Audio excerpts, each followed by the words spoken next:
Hello everyone, welcome to my YouTube channels toppers Vidya Mandir. तो चलिए, आप लोगों का इंतज़ार हो गया ख़त्म। आप लोग बोल रहे थे क्लास 12th का मतलब कि किताब भी सर पढ़ाइए, आप खाली ग्रामर पढ़ाते हैं। तो हम बाबू सब बुक पढ़ाते हैं। हम आज किताब का पहला चैप्टर पोयम का sweetest love I do not गो, इसका हिंदी होता है मधुर प्यार मैं तुम्हें छोड़कर नहीं जाता हूँ। इसको लिखे हैं जॉन डन। वही शुरू करने जा रहे हैं। चलिए शुरू करते हैं समय को न व्यतीत करते हुए। तो sweetest love I do not गो, इसको लिखे हैं जॉन डन। इसके बारे में पढ़ रहे हैं। देखिए, जॉन डॉन के बारे में पढ़ रहे हैं थोड़ा। तो जॉन डॉन का जन्म हुआ था 1572 ईस्वी में और मृत्यु हुआ था 1631 ईस्वी में। ये एक मेटाफिजिकल पोएट हैं। इसका जन्म इंग्लैंड के लंदन शहर में हुआ था। और इंग्लैंड में देखिए दो धर्म चलता था। एगो चलता था रोमन कैथोलिक, एगो चलता था एंटी रोमन कैथोलिक। ये जॉन डन का जो जन्म हुआ था रोमन कैथोलिक फैमिली में हुआ था। और उस समय जो शासन चल रहा था, एंटी रोमन कैथोलिक धर्म के लोग शासन कर रहे थे। तो कुछ समय की बात है, जब जॉन डन जी बड़े होते हैं तो इसका एडमिशन ऑक्सफोर्ड यूनिवर्सिटी में करवा दिया जाता है। लेकिन धर्म की वजह से इसे निकाल दिया जाता है, क्योंकि ये धर्म इसका था उल्टा धर्म था, रोमन कैथोलिक फैमिली का था। जबकि उस समय जितना भी बच्चा पढ़ रहा था ऑक्सफोर्ड यूनिवर्सिटी में, एंटी रोमन कैथोलिक का था। जब हेडमास्टर आते हैं तो उसको बोलते हैं, रे रे रे रे तुम कौन धर्म से है रे? बोलता है कि सर हम रोमन कैथोलिक धर्म से हैं। तो रोमन कैथोलिक धर्म का बच्चा मेरे स्कूल में कैसे पढ़ सकता है? जल्दी यहाँ से निकलो, गेट आउट। उसको बिना डिग्री दिए उसको भगा दिया। भगा देने के बाद ये बहुत रोया कि बेचारा कितना मेहनत से पढ़े हैं, आज हमको निकाल दिया गया। उसके बाद ये लड़का को कुछ समय के बाद जो है ना तैयारी करने लगते हैं नेवी का। तो इसको नेवी का जॉब लग जाता है। और जहाँ पे रहते हैं उसी के आश्रयदाता जो कि आश्रय इसको दिए थे, उसकी भतीजी से ही शादी कर लेता है। चुपके से रहते रहते प्यार हो जाता है, मोहब्बत हो जाता है। आप लोग को पता ही है कि प्यार मोहब्बत आजकल कैसे हो रहा है। आरती और छोटू के बारे में आप कहानी सुने होंगे, कैसे कैसे प्यार मोहब्बत हुआ। उसी प्रकार से जॉन डन और इसकी पत्नी का महबूबा का नाम था एनी मोर। इसकी एनी मोर से शादी हो जाता है। तो चुपके से शादी तो कर लेता है, लेकिन वो जो लड़की थी एंटी रोमन कैथोलिक धर्म का था। ये था लड़का रोमन कैथोलिक धर्म का। एक तो इसको बेचारा को पहले से भगाया था स्कूल से, कॉलेज से, याद कर सकते हैं।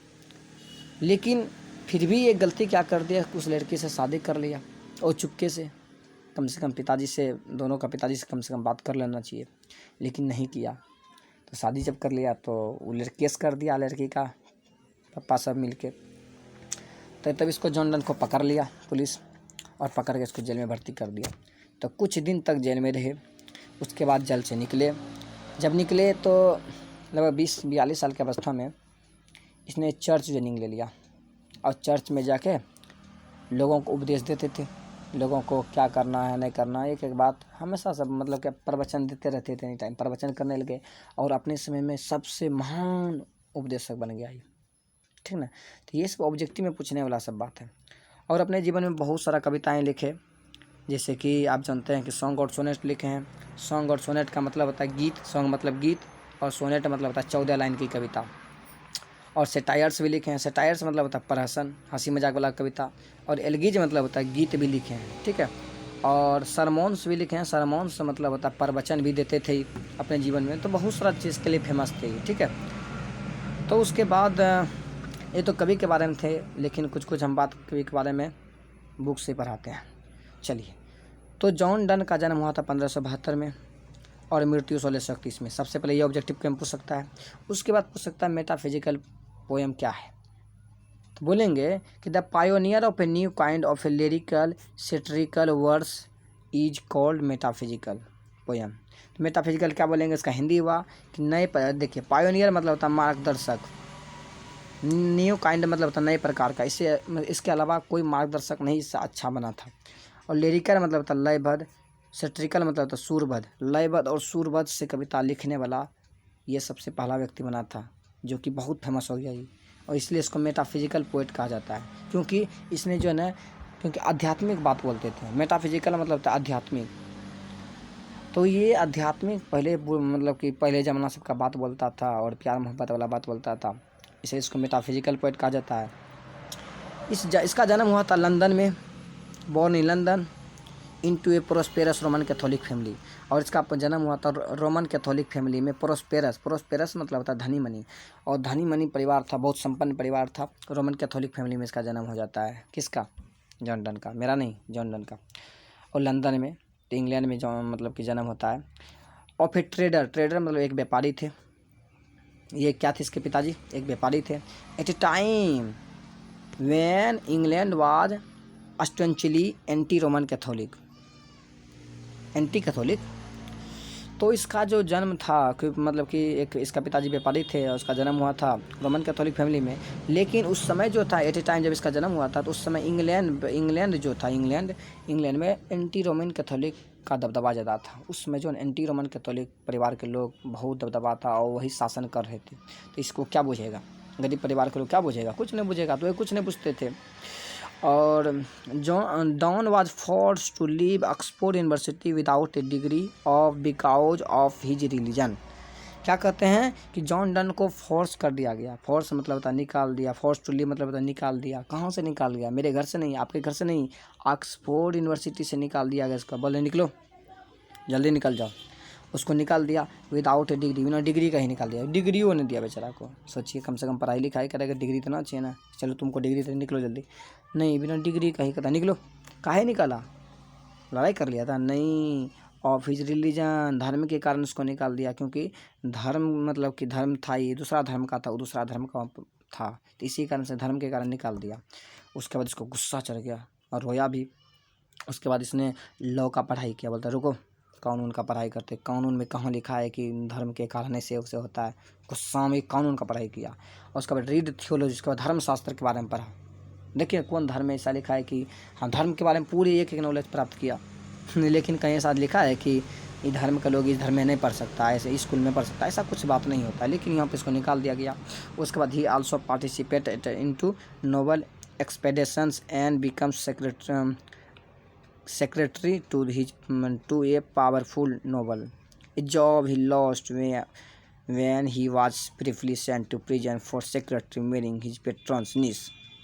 उसके बाद क्या कहते हैं, उसके बाद जो है ना वो पार्टिसिपेट हो गया। उसके बाद जॉब लेने लगा। उसके बाद नेवी का, नेवल एक्सपेडिशन मतलब होता है कि नेवी का उसने जॉब लिया। और उसके बाद जो है ना ये एक पावरफुल मतलब होता है जो पावरफुल आदमी होता है उसी के यहीं रहने लगा। जॉब जब हुआ तो वहीं पे रहने लगा।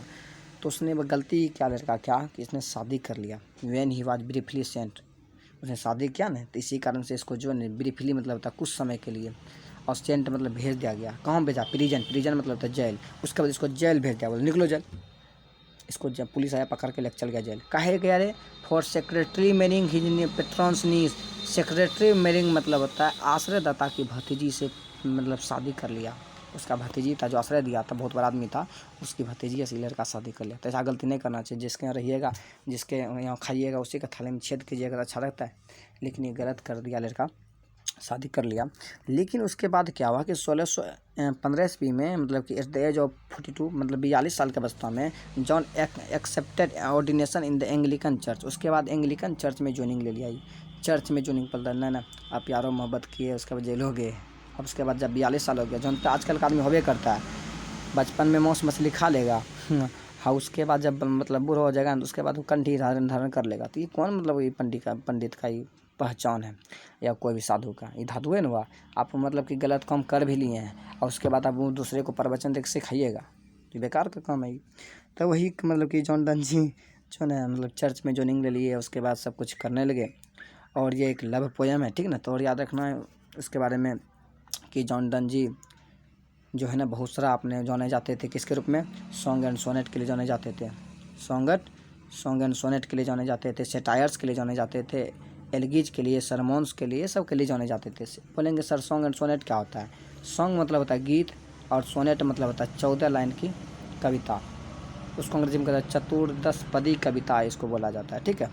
और सेटायर्स मतलब होता है प्रहसन भी करते थे, हंसी मजाक भी, और एलगीज मतलब शोक गीत की बात करते थे, और सरमोन से मतलब होता है प्रवचन भी देने काम करते थे। ये सब था कवि के बारे में, ठीक है। तो अब इसके बाद हम पढ़ते हैं किसके बारे में, sweetest love I do not गो पढ़ते हैं, ठीक है ना। कवि जो ऐसे किताब में दिया नहीं है, लेकिन हम बताते हैं कि बहुत सारा ढूंढे हैं तो पता चला है कि कवि जब जर्मनी जा रहे थे तो उसी वक्त कविता लिखे हैं। यात्रा पे जा रहे थे, हम घूम फिर के जाते हैं, ऐसे कवि जा रहे थे यात्रा पे, लेकिन बुक में नहीं बताया गया कि किस यात्रा पे जा रहे थे। तो ये कवि जब जा रहे थे तो उसी वक्त कविता लिखे हैं। और कवि देखिए अपनी महबूबा को बताते हैं कि जो है ना कि मैं नहीं जा रहा हूँ, लेकिन कवि जा रहे हैं। कहता है ऐसा मत समझो कि मैं तुमसे उब गया हूँ। तो ये सब कभी बात बोलते हैं, हम पढ़ते हैं, उसके बाद समझाते हैं आपको, ठीक है। कहता है sweetest love I do not go for weariness of thee. क्या करे कभी, ये स्वीटेस्ट मतलब ए मधुर प्यार। अपना कभी जो है ना अपने महबूबा को प्रेम बोलता है, ए मधुर प्यार है, आई डू नॉट गो मैं नहीं जा रहा हूँ, फॉर वियरनेस मतलब होता है उब जाना, कि ऐसा मत समझो कि मैं तुमसे उब गया हूँ इसलिए मैं जा रहा हूँ, उब गया हूँ ऐसा मत समझो। दी मतलब तुमसे कि मैं उब गया हूँ, नहीं मैं तुमसे उबा नहीं हूँ। उसके बाद कभी और क्या कह रहे हैं देखिए, कभी कहते हैं कि nor in the hope the world can show a fitter love for me. क्या करे कभी, कि नोर इन द होप, ना कि मुझे आशा है कि द वर्ल्ड मतलब दुनिया, कैन शो दुनिया दिखा सकता है, क्या दिखा सकता है, घर दिखा सकता है, नहीं नहीं नहीं, ये fitter love for me. Fitter मतलब होता है सच्ची, लव मतलब मोहब्बत, सच्ची प्यार या सच्ची मोहब्बत, फॉर मुझसे तुमसे अच्छा कोई सच्ची मोहब्बत नहीं दिखा सकता है दुनिया को इतना हिम्मत नहीं है कि हमसे सच्ची मोहब्बत दिखा देगा, ठीक है, ऐसा कभी नहीं कर सकता। But since that I must die at last, this best it to use myself in just. कभी कह रहे हैं कि देखिए कभी क्या कह रहे हैं कि मस्ट डाई एट लास्ट, अरे एक दिन तो मरना है, किसको नहीं मरेगा, दुनिया में जो जन्म लिया है तो मरबे करेगा, सब मरेगा। इससे अच्छा है कि मरना, ये तो टू यूज माई सेल्फ मतलब मस्ती के साथ मरूँ ना, मर जाऊँ मस्ती के साथ, दुनिया भी लोग याद करेगा कि देखो मस्ती के साथ मर गया, तो ऐसे मरो, आज ना एक दिन तो हमको मरना ही है, तो इससे अच्छा है कि इसे मस्ती के अंदाज के साथ मरूँ, ठीक है। तो 10 माई टर्न्स डेथ टू डाई, अरे एक न एक दिन तो मरना ही है, इससे अच्छा है कि मैं खुशी विनोद के साथ मरना चाहता हूँ, ठीक ना। कभी का उसको बोलते हैं प्रेमिका को, लेकिन प्रेमिका मानते नहीं है, कहता है नहीं जोने देंगे आपको, तो यात्रा आप जो नहीं देती है। उसके बाद कभी कहते रुको एक तुलना उसको करते हैं, देखते हैं समझती है कि नहीं, क्या दिमाग से लड़की पैदल होती है तो समझाते हैं, लेकिन देखते हैं समझती है नहीं, देखिए समझा रहे हैं इसको, कभी उसको समझा रहे हैं देखो समझो, लेकिन बेचारी लड़की समझने वाली है, कभी नहीं समझता है। तो कभी क्या कर रहे हैं देखिए, कभी कहते हैं yester night the sun went hence and yet is here today. कभी कहते हैं यस्टर नाइट पिछली रात, देखिए पिछली रात सूरज चल गया था। सन मतलब कि अभी SUN होता है सन, लेकिन पुराने ज़माना में ऐसे यूज करते थे कभी सन, ठीक ना। तो कभी कहते हैं देखो पिछली रात सूरज चल गया, वेंट मतलब चल गया, लेकिन and yet is here today, लेकिन आज ये आ गए हैं।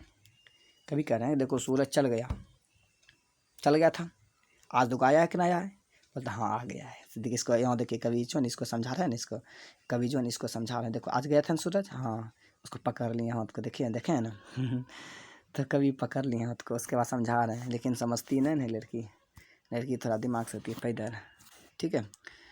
तो उसके देखिए आगे क्या करें कभी, and has no desire no sense no half so short away. कभी कह रहे हैं हैज नो डिजायर, है देखिए अभी होता है HAS हैज, लेकिन कभी यूज किए HATH हैज, ठीक ना, हैज हुआ वो, ठीक ना। कहता है ही हैज नो डिजायर, उसके पास कोई इच्छा नहीं है, डिजायर मतलब इच्छा, और सेंस मतलब बुद्धि या ज्ञान। कभी कहते हैं उसके पास कोई डिजायर नहीं है, नो सेंस उसके पास कोई बुद्धि नहीं है। क्या सूरज के पास क्या बुद्धि है, क्या कुछ बुद्धि है उसके पास, कुछ बुद्धि नहीं है, कुछ ज्ञान नहीं है। और कहता है नोर हाफ शॉर्ट अवे, और न ही उसके पास को शॉर्ट रास्ता। ऐसा बात नहीं है कि सूरज अगर अभी गया है वो मतलब उगा है तो मतलब तुरंत ही डूब जाएगा, तुरंत ही उग जाएगा, तो ऐसा कोई बात नहीं है, उसका समय फिक्स है। अभी अगर उगा वो सांझ को डूबेगा, कल ही वो आएगा, तो सूरज के पास कोई शॉर्ट रास्ता नहीं है, हाफ मतलब आधा रास्ता ही नहीं, रास्ता दौड़ जाएगा, घूम जाएगा, तो ऐसा कोई बात नहीं है। तो तुम काहे के लिए चिंता करती हो। फिर कभी कहते हैं देन फियर नोट भी, तो मेरे बारे में तुम क्यों डरती है, जब सूरज के पास कोई इच्छा नहीं है, सूरज के पास कोई बुद्धि नहीं है, सूरज के पास कोई ज्ञान नहीं है, सूरज के पास कोई शॉर्ट रास्ता नहीं है, तो फिर भी सूरज आ जाता है, तो मेरे बारे में तुम क्यों फियर मतलब डरती हो? तब इसको समझाते हैं, लेकिन लड़की सब समझ भी नहीं करती है। उस अपनी महबूबा को समझाते हैं लेकिन समझ भी नहीं करती है। उसके बाद कभी देखो क्या कह रहे हैं, कभी कह रहे हैं कि बट बिलीव डेट, मुझे विश्वास, लेकिन विश्वास करो, क्या करो? विश्वास करो। बिलीव मतलब विश्वास करो। आई शैल मेक अ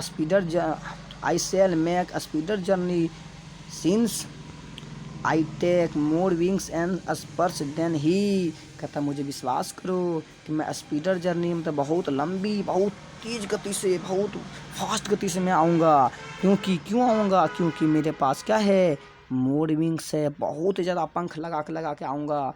क्योंकि मेरे पास स्पर्श है, स्पर्श मतलब होता है मनसा, क्योंकि मेरे पास मनसा है। इतना तेज़ गति से आएंगे, उतना तेज़ गति से सूर्य का प्रकाश भी नहीं आता है। खाली यूं ही नाम बोली कि तुम यूं ही आ जाएंगे, समझ लो, इतना तेज़ गति से आएंगे। खाली नाम तुम लेगी कि हम पहुँच जाएंगे, इतना तेज़ गति से। कभी उसको समझाते हैं कि आ जाएंगे, इतना उसको यकीन दिलाते हैं, फिर भी लड़की नहीं समझती। सोचिए, हम तो उसको झटकी पकड़ के लेवा देते हैं ऐसा ऐसे लड़की सबको, ठीक है। उसके बाद देखिए कभी क्या कहना है, ओह, तब उसको तब कभी जो है ना, उसको तब समझाते हैं कि मानव का शक्ति कितना कमज़ोर हो गया है। तो तब कभी समझाते हैं, oh how feeble is man's power that if good fortune fall. कभी क्या कह रहे हैं, कितना फीबल मतलब कमज़ोर, वीक मतलब भी कमज़ोर होता है, ठीक ना। आप कहेंगे सर वीक होता है तो आप फीबल बोलते हैं, कभी फीबल यूज किए हैं। कहता वो कितना कमज़ोर है, मेंस पावर, मेंस मतलब होता है मानव की शक्ति कितना कमज़ोर हो गया है कि that if good fortune fall, लेकिन उसके जीवन में अगर अच्छा किस्मत आ जाए, फॉर्चून मतलब भाग, अगर उसका अच्छा भाग हो जाए तो एक भी लम्हा को नहीं जोड़ पाता है। इसका मतलब समझिए, जैसे कि कोई आदमी है, ठीक, और वह 10 टका पा लिया है, या मतलब 1 लाख पा लिए हैं, उसके बाद इतना वो देखिएगा पागल हो जाएगा, लगेगा कि उसके अलावा दुनिया में कोई है ना, पूरे पागल की तरह, मतलब कि लगेगा कि मतलब कि दुनिया में मतलब कि क्या पा लिया है पता नहीं चलेगा। हर चीज़ का जनता है सुनील, हम जो नहीं 1 लाख पाए हैं, लेकिन नहीं बताएंगे किसी को, पहले हमने बताएंगे, बताओ ना, नहीं तुम बता देगा, नहीं बताएंगे, तुम नहीं बताएंगे, मतलब पागल हो जाता है, खुशी से पागल हो जाता है। और एक ही लम्हा को, मतलब एक ही चीज़ को कहता है कि can not at another our, 1 घंटा तक नहीं जोड़ पाएगा। 1 घंटा रुक जाना मेरे पास, बताएं, दे दो पैसा थोड़ा, हमको भी तुमको पैसा देंगे, हम पाए हैं कितना मेहनत से लगता काम करने गया था वो। Nor a lost hour recall but come bad chance, लेकिन उसके जीवन में अगर बुरा किस्मत आ जाए, बैड रिकॉल मतलब होता है अगर उसके जीवन में बुरा किस्मत आ जाए, बैड चांस आ जाए, तो कुछ नहीं कर पाएगा। उसके जीवन में बुरा किस्मत, मान लिया कि वो आदमी का मतलब कि आदमी है और वो 1 लाख टका उसका खो गया, एक आदमी पाया, वो खुश है, खुशी से भी वो भी पागल है, एक आदमी खो गया, वो इतना पागल हो जाएगा, कहेगा तुम्हारे पास हफ्स लाएगा है भाई, मेरा 1,000 खो गया, 1 लाख खो गया, अरे है क्या हो रे, हाँ, उसको मुँह से बोली नहीं निकलेगा, क्योंकि एक चीज़ लम्हा को नहीं जोड़ पाएगा, उसके जीवन पूरा ख़राब हो जाएगा। और कभी वही कर रहे हैं, देखो भाई, कहता है कि and we join to it our strength and we teach it art and length itself o'er us to advance. कभी क्या करें, देखो, कभी करें, देखो, अगर जुआ मतलब यहाँ जुआ लिखा हुआ है, ठीक ना, मतलब कभी ऐसे यूज किए हैं। कभी कहता है स्ट्रेंथ में ताकत, कभी कहता है अगर बुरा किस्मत भी आ जाए ना तुम्हारे सामने में, फिर भी ताकत के साथ उसका एंजॉय करो, सामना करो उसका, एंजॉय, अरे लड़ो। कहता अगर कहता है कि दुख कितना आ जाए, दुख आ जाए तभी खुश रहो, ताकि पता नहीं लोग को चलने दे कि इसको दुख हुआ है, लेकिन अंदर से दुख है तो अंदर देखो। एक बात याद रखना दोस्त, किसी को दुख बताएगा ना तो वो तुम्हारा खुद मजाक उड़ाएगा, इसलिए दुख बताने से क्या फायदा है, क्या वो दुख बांट लेगा मेरा, नहीं बांटेगा, तो उसको काहे दुख बताएंगे हम किसी को, दुख अपना पास है तो अपने पास रखेंगे दुख को, ठीक है, तो बताएंगे काहे किसी को, नहीं बताना है। तो वही कभी कहते हैं, तो यही तो कला है, अगर कोई आदमी नहीं बताता तो उसके पास कला है, कि वो समझता है कि अगर आज बता देंगे तो मेरा कल बुराई करेगा, इसलिए कभी कहते हैं कि मस्तिष्क साथ जो है, मस्तिष्क साथ आनंद लो, ठीक है। तो ये क्वेश्चन आंसर भी करवाएंगे, ठीक है, एक क्वेश्चन आंसर करवाएंगे, पहले इसका एक्सप्लेनेशन समझ लेते हैं लाइन बाय लाइन, उसके बाद समझाएंगे। उसके बाद देखिए कभी क्या यूज करते हैं, कभी कहते हैं कि when thou sigh'st not wind but sigh'st my soul away. कहते हैं व्हेन, देखिए कभी क्या करना है, व्हेन मतलब जब, दाउ मतलब तुम, देखिए यू मतलब भी तुम होता है, कभी दाउ यूज किया, दाउ साइस्ट मतलब था करहना। कहता है जब तुम कराती हो जब तुम कराहती हो, रोती हो, चिल्लाती हो तो नोट मीन अरे हवा मेरा नहीं निकला है, मेरे मुंह से हवा नहीं निकलता है। जब तुम कराहती हो, रोती हो, हवा नहीं but sigh'st my soul away, लगता है कि मेरा आत्मा ही निकल गया। जब तुम रोती हो, साइस्ट में कराहती हो, लगता है कि मेरा सोल मतलब आत्मा, अभी SOUL होता है लेकिन कभी पहले यूज किए SOUL सोल अवे। कहता है जब तुम रोती हो, जब तुम चिल्लाती हो, कराहती हो तो मेरा हवा नहीं निकलता है बल्कि मेरा आत्मा ही शरीर से निकल जाता, अभी मतलब भाग जाता, निकल जाता मेरा आत्मा।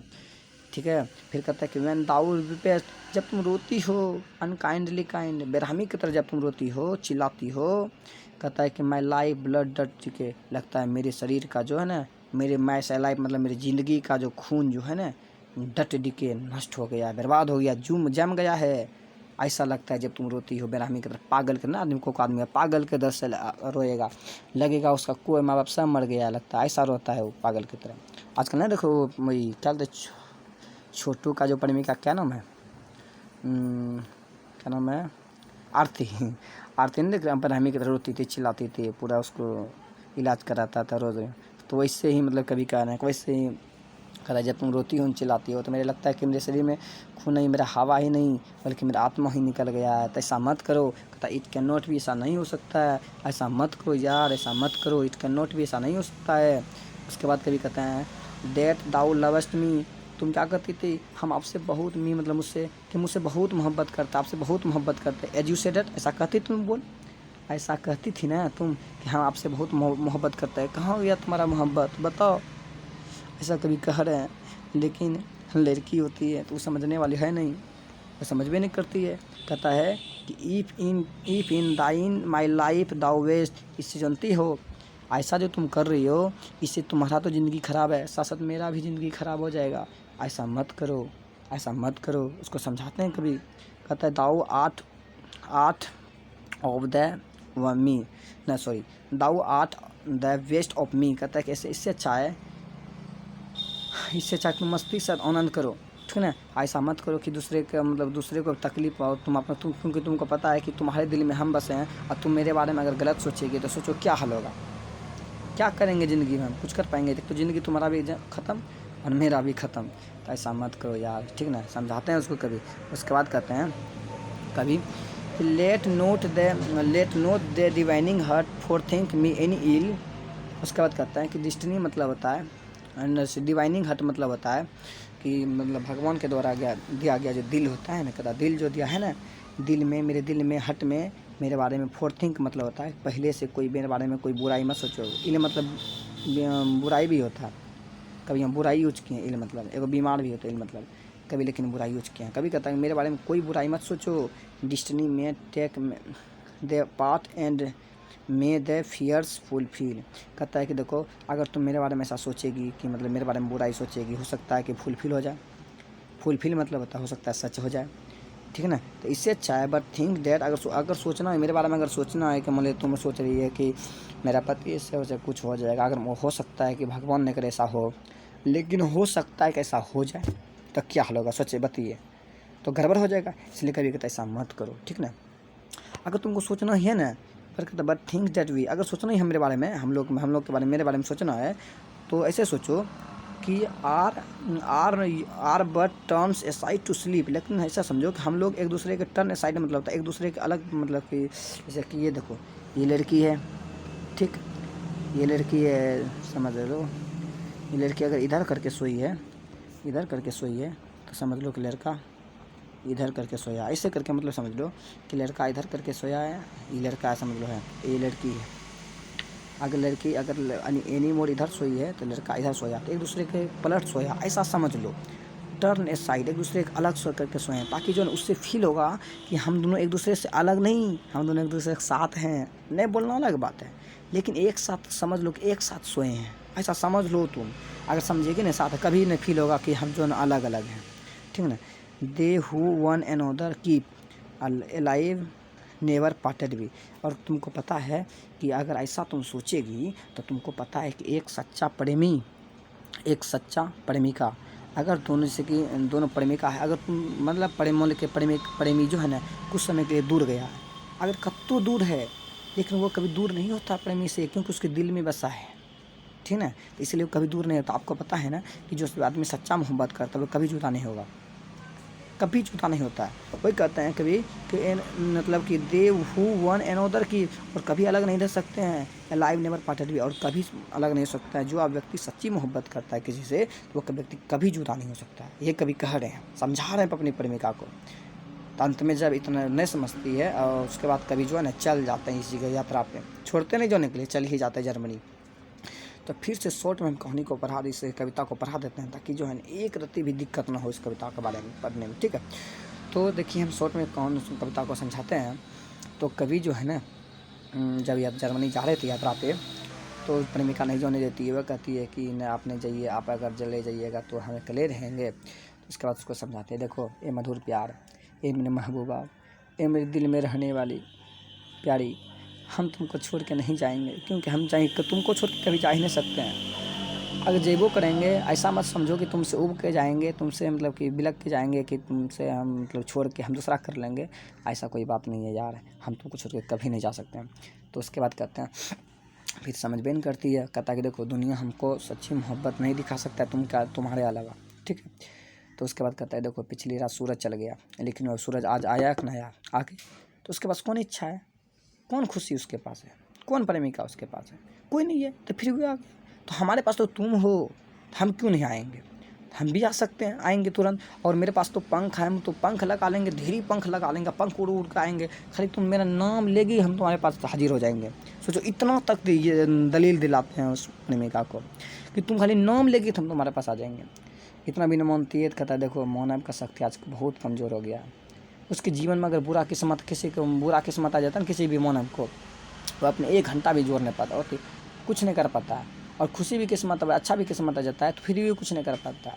इससे अच्छा है कि तुम मस्ती के साथ मतलब मस्ती करो, खूब मस्ती करो अपने साथ, मस्ती के साथ आनंद लो। लेकिन कभी भी नहीं समझते हैं तो समझाते हैं, कभी उसको नहीं समझती है लड़की।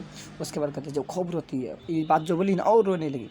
कहता है, देखो मेरे महबूबा, जब तुम रोती हो, चिल्लाती हो, बेरहमी की तरह, पागल की तरह, लगता है मेरे शरीर का खून नहीं निकला, मेरे शरीर का हवा नहीं निकलता यार, मेरा शरीर का लगता आत्मा तुम लेके भाग गया, लगता मेरा आत्मा को निकाल लिया, अब मेरा शरीर में कुछ नहीं, मेरा शरीर ठंडा हो गया, ऐसा लगने लगता है। ऐसा तुम मत करो यार, जब तुम रोती हो ना पागल की तरह, बेरहमी की तरह, तो लगता है मेरे शरीर का जो है ना, मेरे शरीर में कुछ नहीं बचा है, मेरा शरीर का खून जम गया है, ऐसा लगता है। इसलिए मेरे बारे में काहे गलत सोचती हो, ऐसा मत सोचो। तुम मेरे बारे में अगर गलत सोचेगी, हो सकता है भगवान करे वो सही हो जाए, तो मतलब ज़िंदगी ख़राब हो जाएगा दोनों का। इसलिए अगर हम जा रहे हैं, ठीक है, अंत में कभी कहता है हम जा रहे हैं, देखो मेरे बारे में कोई गलत मत सोचना, और तुमको सोचना ही है ना, तो ये सोचना कि हम दोनों एक दूसरे के पलट सोए हैं। और जो व्यक्ति सच्चा मोहब्बत करता है ना, वो कभी जुदा नहीं होता, ये बात को याद रखना। हम तुमसे कभी जुदा नहीं होंगे, चाहे जहाँ भी चले जाएँ। जैसे कि अभी छोटू और आरती जो है अलग हो गई, मर गए, जो मतलब आरती तो मतलब कि छोटू तो मतलब मार दिया गया, लेकिन फिर भी आरती कहती है हम किसी से मतलब शादी नहीं करेंगे, हम उसी से मतलब कि जो हम विधवा बन के रहेंगे, क्योंकि उससे सच्चा मोहब्बत था।